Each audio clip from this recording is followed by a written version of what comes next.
Hola, ¿cómo están? En esta ocasión estaremos presentando La Caída, merecedora del Premio Abelardo Estorino 2018. A mi lado tengo a Raúl Miguel Bonachea Micheli, el autor de este texto teatral. ¿Cómo estás, Raúl? Muy bien, encantado de estar aquí con ustedes. Gracias. Raúl, La Caída es un texto muy particular. Bueno, todos los textos en realidad son particulares, son únicos, pero este sobre todo tiene la premisa de haber sido escrito después de un largo proceso de investigación bibliográfica sobre el tema de la muerte de Ignacio Agramonte y también una investigación escénica, porque bueno, eres el director del colectivo teatral Laboratorio Fractal y llevaste a escena esta obra, o si bien tengo entendido, en realidad mientras estabas escribiendo la obra, ibas también trabajando con tus actores. La obra tiene, por lo tanto, esa mezcla, esa imbricación, esa unidad, esa contaminación de lo teatral y escénico y lo literario también y lo poético. Es un texto realmente que juega con la autoficción, pudiéramos decir, y también con lo documental, pero está sobre todo sellada por el teatro dentro del teatro y lo ritual. Sobre estas cuestiones yo quiero que conversemos un poco. Me gustaría que me comentaras sobre qué te motivó, qué te inspiró a escribir este texto y qué crees que hayas aportado al tema sobre la muerte de Ignacio Agramonte con la escritura de este texto teatral. Bueno, trataré de ser conciso lo más breve posible, porque como bien tú decías, es el resultado de varios años. Primeramente creo que la motivación, y un poco se conecta con lo que me explicabas acerca de la imbricación de tantas fuentes dentro de lo teatral, aterrizando en un terreno más bien de lo ritual, como bien tú explicabas. Creo que la motivación viene un poco onírica o energética. Yo a veces creo un poco en esas cosas también, sobre todo en el medio en que nos desarrollamos nosotros, el teatro, que tiene esa herencia tan fuerte, incluso hasta religiosa, ¿no? Y creo que la motivación vino de otro plano, de la realidad. Me vino en un sueño. Estaba en el tercer año de dramaturgia y estábamos en ese ejercicio que hace mi maestro Gerandi Fleite sobre realizar, digamos, obras de teatro sobre los estudios cubanos, sobre personalidades. Y yo no tenía en ese momento esa motivación, no tenía ese objetivo, no sabía ni tan siquiera sobre qué figura iba a tratar, sobre qué tema, y soñé que escribía esta obra. O sea, soñé con Ignacio Agramonte, una cosa muy surrealista. Y llegué ese día a la clase un poco atormentado con estas sensaciones del sueño, y Gerandi, que es tan apasionado como yo, y también un poco onírico y hasta espiritual, por así decirlo, me dijo: esta tiene que ser la obra que tú vas a hacer. Y te digo que si lo haces con todo el rigor que merece una figura como esta, quiero que sea hasta tu tesis de grado. A mí me cogió eso un poco de sorpresa en ese momento, porque de la noche anterior, tener un sueño, a llegar a un superobjetivo, a llegar a un proceso histórico que no me lo había planteado, pero asumí el reto. Y creo que el teatro un poco es ese riesgo, esos retos que a veces tomamos y que son muchos caminos y que confluyen a veces en tu propia experiencia. De ahí que se ha imbricado tal vez con otras técnicas, con otros aportes de la dramaturgia contemporánea, por así decirlo, de la literatura, pero aterrizando sobre todo en el teatro, que ha sido de alguna forma una experiencia también de vida mía, por, digamos, mi familia, en el medio donde me desenvolví. Y ahí empezaron a aterrizar toda la figura de Ignacio Agramonte, todo el siglo XIX, y en sucesivas versiones eso fue modificándose y fue un poco llegando a un punto que es el que siempre trato de buscar, que sería la grieta de lo probable dentro de la realidad y lo creíble dentro de la ficción, donde a veces esas polaridades son, no hay una barrera, no hay una pared, sino que realmente pueden convivir. se conviven, se entremezclan. Y la investigación tenía ese punto insalvable en la historia cubana, de que realmente no sabemos a ciencia cierta qué pudo haber pasado el día de la muerte de Ignacio Agramonte, cómo fue ese hecho. Y a partir de ahí es que monto mi ritual investigativo, mi ritual teatral, mis sueños, digamos, mis ambiciones también como director, y dando una respuesta, digamos, desde la ficción y sobre todo desde el teatro, de compartir con ese público, con que tal vez no tuvieron un buen profesor de historia como tuve yo la suerte, o convivir en casa incluso con un profesor de historia, y que tal vez los héroes, los hechos que de alguna forma son parte de nuestra idiosincrasia, lo ven como un ejercicio vacío, como un adjetivo que ponemos a esas personalidades, y no con las complejidades de los seres humanos Claro. que tenemos todos, las luces y las sombras. Sí, realmente si el texto, si al texto le debemos algo, es bueno asomarnos y revisitar la historia nuevamente ya desde una cuestión más humana, y no solamente ver o atender el fenómeno de la muerte de Ignacio Agramonte, sino también atender otros hechos como la gestación de la nación cubana y todos los debates que tuvo con Carlos Manuel de Céspedes, por ejemplo, otra figura importantísima en esta contienda y para nosotros los cubanos. Entonces, ¿tú consideras que diste una respuesta a este tema, a esta duda sobre la muerte de Ignacio Agramonte?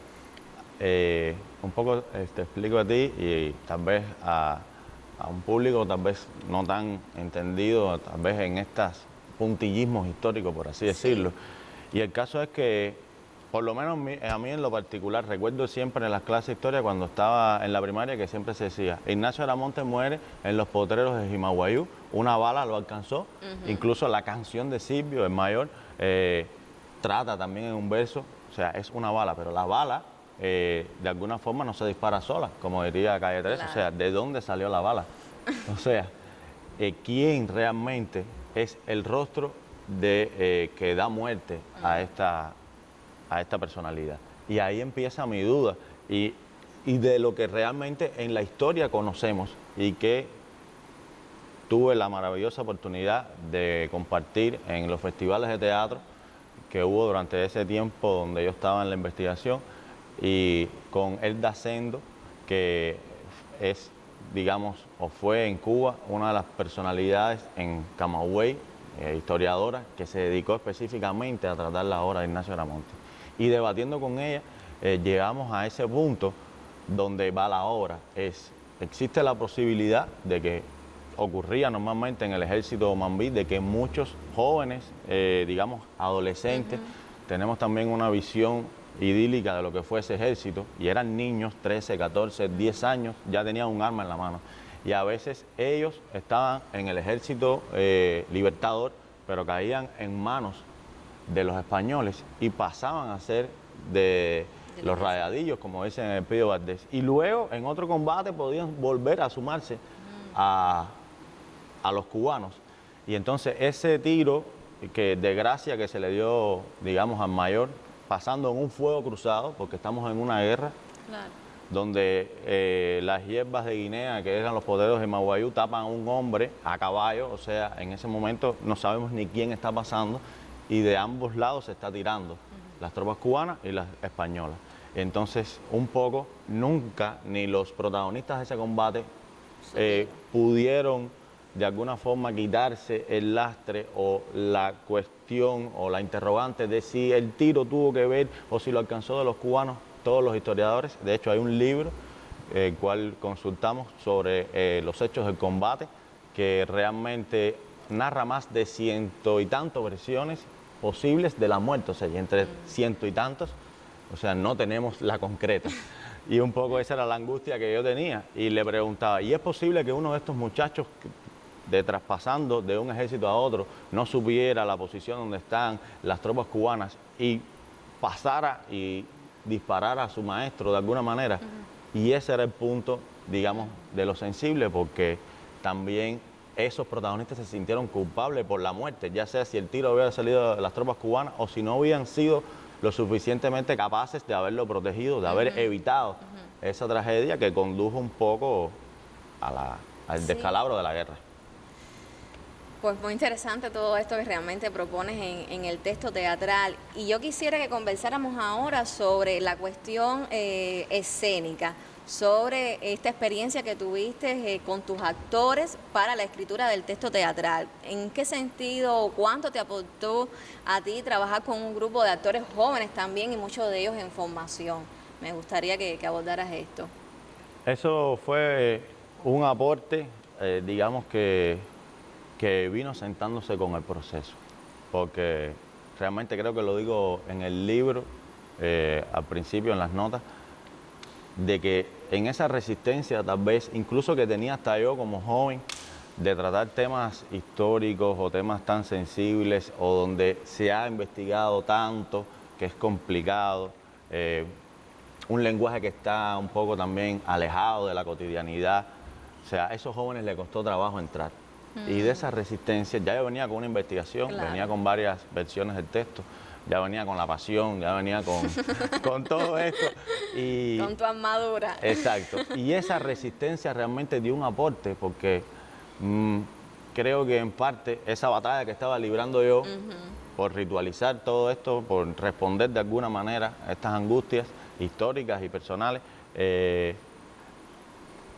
creo que eso es un poco lo que sentían estos líderes, digamos, en el camino de la guerra y convencer a esas personas a entregarlo todo por un ideal.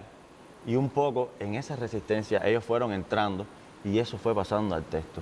Y de total apatía hacia la historia, de total desconocimiento tal vez del detalle o total figuración vacía de lo que son nuestra idiosincrasia, nuestros héroes, ellos se llenaron también y se convirtieron de alguna forma en héroes cotidianos que tal vez sin salario venían a trabajar, que pasaban de otros trabajos que eran horas y a partir de eso fue pasando al texto. A partir de algunas preguntas muy específicas que le hacíamos y fue una investigación hasta sociológica, por así decirlo. Sí. Y creo que también el contexto que estábamos viviendo en ese momento en el país, también se cumplían el aniversario de los 150 años precisamente de la Asamblea de Weimar, en el mismo momento donde estábamos viviendo, digamos, la reafirmación de esa constitución que habíamos debatido, que habían pasado por ese proceso. O sea, teníamos como un caldo de cultivo cívico en ellos también, que querían expresar determinadas cosas, y ese fue, digamos, nuestra asamblea, por así decirlo. Y ahí nació, digamos, todo lo que realmente hay un convivio entre el pasado y el presente en la obra que es fascinante y que atrapa al lector porque visita la historia, revisita la historia, pero también puede reflexionar y analizar cuestiones de su presente.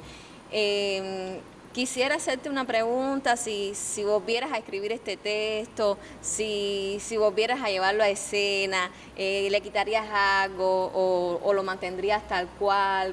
¿Estás satisfecho con todo este resultado artístico?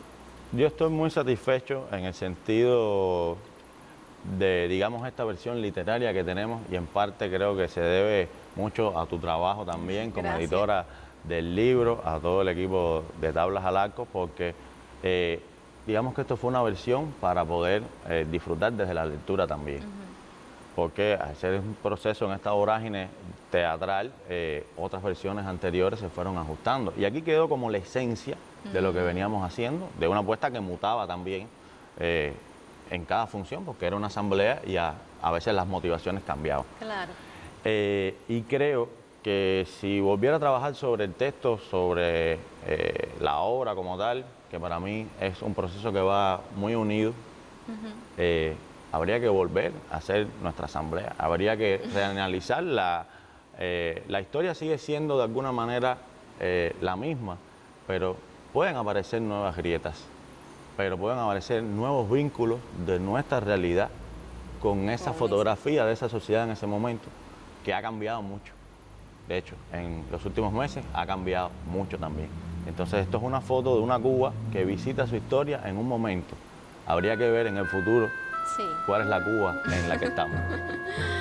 Ay, Raúl, ha sido un placer conversar contigo y realmente disfruté mucho del trabajo de edición y también de volver a leer este texto teatral, porque te comentaba de que me parece un texto muy sincero, muy arriesgado y muy fuerte también.